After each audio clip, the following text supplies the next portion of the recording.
Welcome to The Explainer. So that tiny, precious baby is finally here. And with all that joy comes this one kind of huge question, right? Am I holding them correctly? Well, today we're going to turn that common anxiety into an act of pure confidence and love. And let's just start by acknowledging that feeling, because it is so normal. You look at this tiny little person, and yeah, they seem so fragile. The fear that you might actually break them can feel pretty overwhelming. But here's the amazing truth. Babies love to be held firmly, with confidence. The whole point of this explainer is to get you there. Because that firm, loving touch, well, that's not just about support. That's what makes your baby feel safe and completely secure with you. Okay, so let's dive right in. Before we get into any of the specific holds or cuddling techniques, there are two golden rules. These are absolutely non-negotiable for safety, and you've got to master them first. Understanding a little bit of anatomy really helps explain why these rules are so important. You've probably heard of the soft spots on a baby's head. They're called fontanelles, and they're there to allow for that incredible brain growth in the first year. Now, they are protected by a pretty sturdy membrane, but it's just a great reminder to always be gentle. So here they are. Rule number 1, always support their head and neck. A newborn's neck muscles, they just aren't developed yet, so you are their neck support, period. And rule number 2, keep their nose and mouth clear so they can breathe. If you just remember these two golden rules, trust me, you're already doing a fantastic job. Okay, now for the really fun part. With those safety rules locked in, let's get into the holds you're going to use every single day for feeding, for bonding, and just for soaking up all those amazing newborn moments. First up, we have the cradle hold. This is the classic. It's probably the image that pops into your mind when you think about holding a baby, and it's a go-to for a really good reason. This hold is just all about connection. It's perfect for getting that precious eye contact, for talking to your baby, and really building that deep bond. When they're snuggled up like this, they feel completely safe and sound. So let's walk through it. It's super simple. You just scoop your baby up, bring them in close to your chest. Then you gently slide their little head right into the crook of your elbow.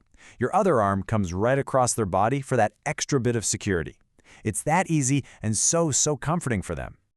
Next up, we've got another really versatile favorite, the shoulder hold.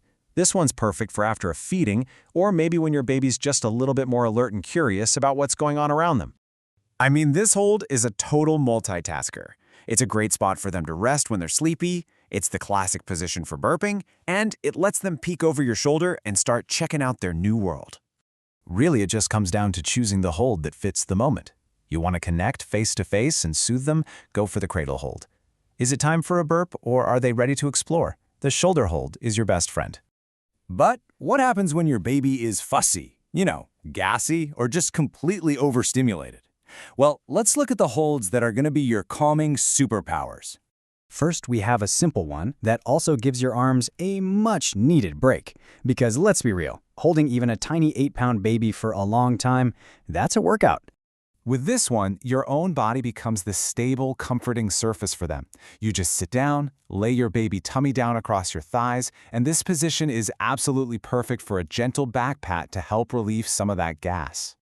All right, now for the one that parents swear is their secret weapon against fussiness. You'll hear it called the belly hold, the colic hold, or sometimes even the tiger hold. But whatever you call it, this thing can work like magic.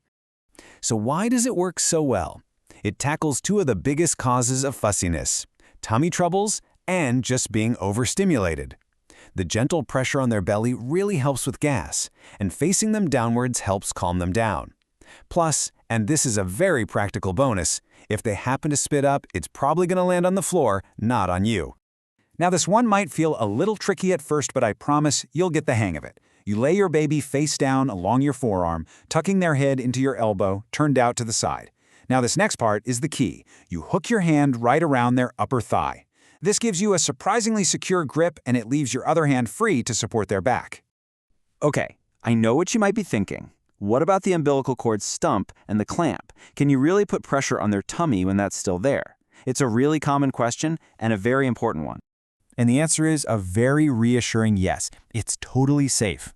See, the baby's weight is spread out along your forearm, so there's no direct pressure on that sensitive spot. You can absolutely use this amazing soothing hold right from day one. Okay, so we've covered the rules, the techniques, the everyday holds, and the holds for when your baby is fussy. But what's the single most important thing to remember through all of this? It's this right here. You cannot spoil a baby. It's impossible. So hold them, cuddle them, and comfort them as much as you possibly can. Forget any of those old myths you might have heard. Every single cuddle builds their sense of safety and love. It's exactly what they need from you.